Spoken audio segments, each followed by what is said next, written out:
गाल जी कि आम तौर पर लोग हज़रत अल्लामा इकबाल रहमतुल्लाह अलैह फरमाते हैं, देखा है जो कुछ मैंने औरों को भी दिखला दे, यानी जो कुछ मैंने सीखा है वो सिखला दे। जबकि मैं उनको एक अलग गाल आखना चाहता पिया जी कि जदीद दुनिया के सारे बालो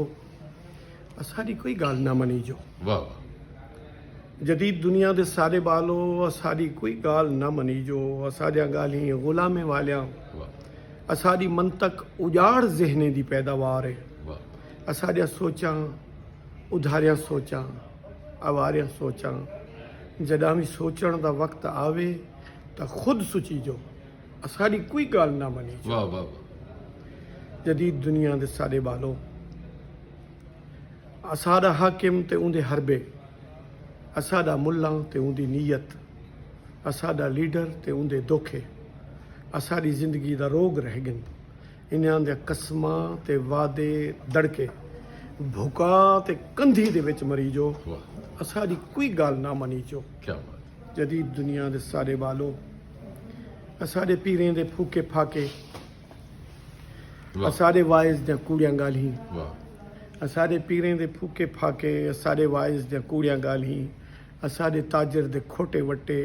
हिसाब सारे दे बंदियां खाते असाड़ियां लिखतां नव्यां पुराणियां सभो किताबां वाह ते अपना घर तो खुदा असाड़ा वाह असा को कई शै नहीं तोड़ चाढ़िया वाह तुसा खुद अपना खुदा गुली जो वाह वाह असारी कोई कोई गाल गाल ना ना मनी जो तुसा खुद अपना खुदा गुली जो तो सारी कोई गाल ना मनी जो जदीद दुनिया दे सारे बालो असारे अफकार ख्वाब सारे हमेश रह गए नजाब सारे असाजा थिथां ते ढंग सारे ए हीरा रांझे ते झंग सारे तंबूरे चपड़ियां ते चंग सारे दफन करी जो जा संग सारे वाह जहान अपना बिया वसी जो ते रज हंडी जो वाह असारी कोई गाल ना मनी जो जदीद दुनिया दे सारे बालो जदीद दुनिया मुनीर साहब जदोई साहब के बारे में बताएं थोड़ा मैं इसके पार्ट ऑफ इट सबसे पहले तो मैं आपकी इजाज़त से ना ये पहला छोटा सा बंद जिस तरह इसको मैं लोगों के सामने बयान करता हूँ, मैंने वैसे पीएमडीसी वालों को भी सर सुना दिया था उस दिन, वो आई थी ना टीम कि जदीद दुनिया दे साढ़े बालो हाँ असाड़ी कई गाल ना मनी जो जी असाड़िया गाली गुलामिया वालिया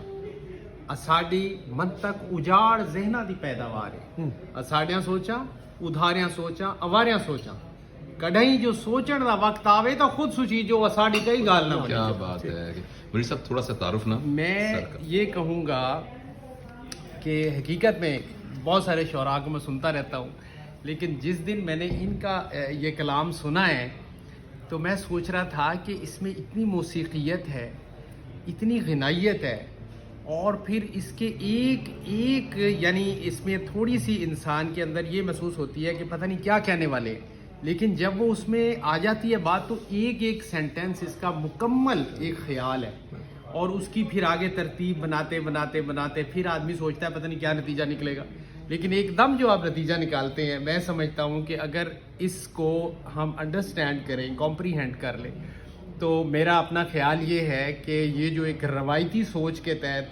ख़ास तौर पे अभी तक हम अपनी तालीम फ़न और ये सारी चीज़ें इस मुल्क के लिए नहीं दे सके, इसको एक कौम नहीं बना सके, तो उसकी शायद एक वजह ये कि हम लकीर के फ़कीर बने हुए हैं। और आपने जो ये एक टर्न दिया है लोगों को, ये पूरा थॉट प्रोसेस है,